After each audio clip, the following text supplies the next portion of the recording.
സർക്കാരിനെതിരെ ഗുരുതര അഴിമതി ആരോപണവുമായി കോൺഗ്രസ് നേതാവ് രമേശ് ചെന്നിത്തല. സഹകരണ വകുപ്പിൽ 700 കോടിയുടെ സാമ്പത്തിക വെട്ടിപ്പിന് നീക്കം നടക്കുന്നുവെന്നാണ് രമേശ് ചെന്നിത്തല ആരോപിക്കുന്നത്. വാർത്താ സമ്മേളനത്തിനാണ് അദ്ദേഹം ഇക്കാര്യം വ്യക്തമാക്കിയത്. ഗവൺമെന്റ് മുന്നോട്ട് കൊണ്ടുപോയിക്കൊണ്ടിരിക്കുകയാണ്. സഹകരണ വകുപ്പിൽ കേരളം കണ്ട ഏറ്റവും വലിയൊരു അഴിമതിയാണ്. ലോകത്തിലെ തന്നെ ഏറ്റവും വലിയ IT കമ്പനികളിൽ ഒന്നാണ് ടാറ്റ കൺസൾട്ടൻസി.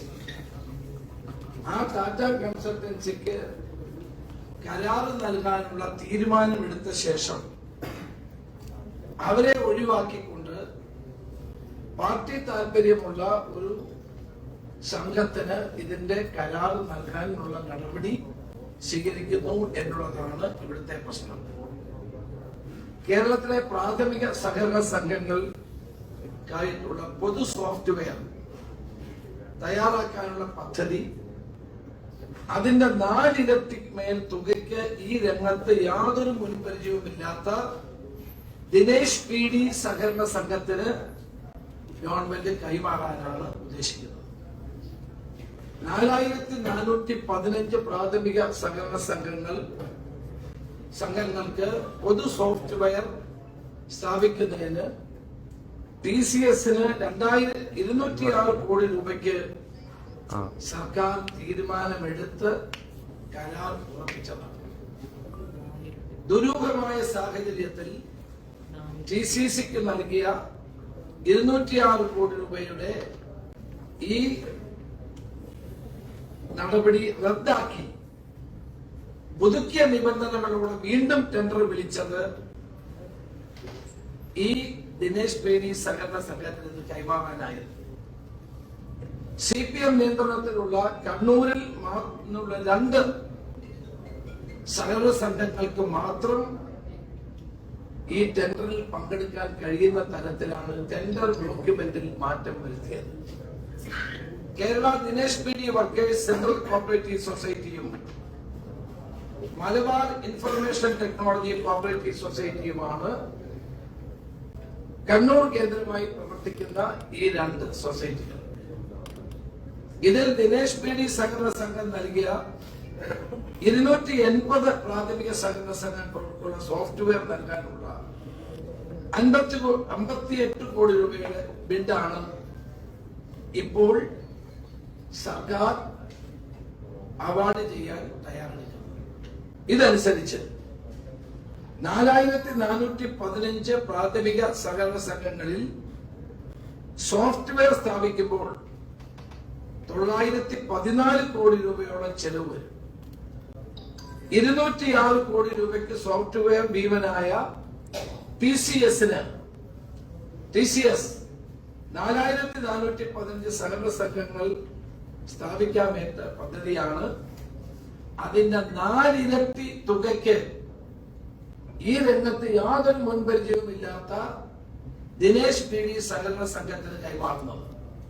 അതായത് ഈ പദ്ധതി നടപ്പാക്കി കഴിയുമ്പോൾ കേരള സംസ്ഥാനത്തിന്റെ ഖജനാവിൽ നിന്ന് 700 കോടിയിൽ പരം നഷ്ടം ഉണ്ടാകാൻ പോകുന്നു. ഇതിന്റെ നടപടികൾ പൂർത്തിയാക്കി വെച്ചിരിക്കുകയാണ്. തെരഞ്ഞെടുപ്പ് കമ്മീഷന്റെ അനുമതിയോടുകൂടി ഈ ടെൻഡർ നൽകാനും നടപടികൾ മുന്നോട്ട് കൊണ്ടുപോകാനുമുള്ള നീക്കമാണ് ഇപ്പോൾ നടക്കുന്നത്. ഇതിന്റെ പശ്ചാത്തലം ഒന്ന് പരിശോധിക്കാം. 2016 മുതൽ കേന്ദ്ര റിസർവ് ബാങ്കിന്റെയും മാനദണ്ഡങ്ങൾ അനുസരിച്ച് ഇന്ത്യയിലൊട്ടാകെ ഏകീകൃത പൊതു ബാങ്കിംഗ് സോഫ്റ്റ്വെയർ നടപ്പാക്കേണ്ടതാണ്. പൂർണ്ണമായും കേന്ദ്ര ഫണ്ട് ഉപയോഗിച്ചാണ് ഈ എല്ലാ സംസ്ഥാനങ്ങളും ഇത് നടപ്പാക്കിക്കൊണ്ടിരിക്കുന്നത്. എന്നാൽ മറ്റ് സംസ്ഥാനങ്ങളെ അപേക്ഷിച്ച് ആധുനിക വൈവിധ്യവൽക്കരണം അടക്കം നടത്തുന്ന പ്രാഥമിക സഹകരണ സംഘങ്ങളുടെ ആവശ്യങ്ങൾ വിപുലമാക്കേണ്ടതുണ്ട് എന്ന് ചൂണ്ടിക്കാട്ടി കേന്ദ്ര സർക്കാർ വികസിപ്പിച്ച പൊതു സോഫ്റ്റ്വെയർ കേരള ഗവൺമെന്റ് ഒഴിവാക്കി, വേണ്ടായെന്ന് വെച്ചു. എന്നിട്ട് കേരളത്തിലെ പിണറായി ഗവൺമെന്റ് തനത് സോഫ്റ്റ്വെയർ വികസിപ്പിക്കാൻ തീരുമാനിച്ചു. ഈ കാര്യം പഠിക്കാൻ ചീഫ് സെക്രട്ടറി അധ്യക്ഷനായ സമിതിയെ സർക്കാർ രൂപീകരിക്കുകയും ഇതനുസരിച്ച് ടെൻഡർ ക്ഷണിക്കുകയും ചെയ്തു. അപ്പോഴാണ് TCC മാത്രമാണ് ഈ ടെൻഡർ അനുസരിച്ച് 11/9/2021 തെരഞ്ഞെടുത്തത്. അവരെ മാത്രം TCS-നെ മാത്രം തെരഞ്ഞെടുക്കപ്പെടുകയും ചെയ്തു. സർക്കാരിന്റെ മുൻകൂർ അനുമതിയോടെ 24/4/2024 ധനകാര്യ ബിഡായ 206 കോടി രൂപയ്ക്ക് 4415 പ്രാഥമിക സഹകരണ സംഘങ്ങൾക്ക് അവരുടെ ബാങ്ക് ശാഖകൾ ഉൾപ്പെടുന്ന സോഫ്റ്റ്വെയറും മെയിൻ്റെനൻസ് നൽകുന്ന ഉത്തരവും പുറപ്പെടുവിച്ചു. ഇത് സംബന്ധിച്ചുള്ള എല്ലാ രേഖകളും ഞാൻ ഇപ്പോൾ മുന്നിൽ വെക്കുകയാണ്. ടാറ്റ കൺസൾട്ടൻസി മാത്രമാണ് ഏക ബിഡ എന്നും കേന്ദ്ര സർക്കാർ നിയമം അനുസരിച്ച് അവർക്ക് കോൺട്രാക്ട് നൽകാമെന്ന് പറയുന്ന രേഖയും ഞാൻ നിങ്ങളുടെ മുന്നിൽ വെക്കുകയാണ്. എന്നാൽ എല്ലാ മാനദണ്ഡങ്ങളും പിന്തുടർന്ന് ഈ തീരുമാനിച്ച് 206 കോടി രൂപയുടെ കരാർ രാഷ്ട്രീയ ഇടപെടലുകളെ തുടർന്ന് റദ്ദാക്കി. സഹകരണ വകുപ്പ് 3/4/25 പുതിയ കൺസോർഷ്യത്തെ ക്ഷണിച്ചുകൊണ്ടുള്ള ഈ ടെൻഡർ പുറപ്പെടുവിച്ചു.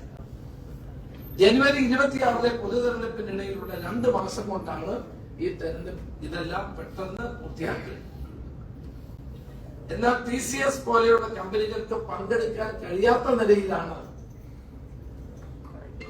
ഈ സഹകരണ സംഘങ്ങൾക്ക് മാത്രം പങ്കെടുക്കാൻ കഴിയുന്ന രീതിയിലാണ് വിചിത്രമായ നിബന്ധനകൾ സർക്കാർ വീണ്ടും ഏർപ്പെടുത്തിയത്.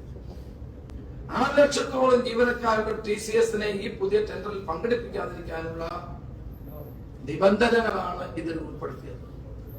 അപ്പോൾ TCS-ന് ആദ്യം ടെൻഡർ ഉറപ്പിച്ചു.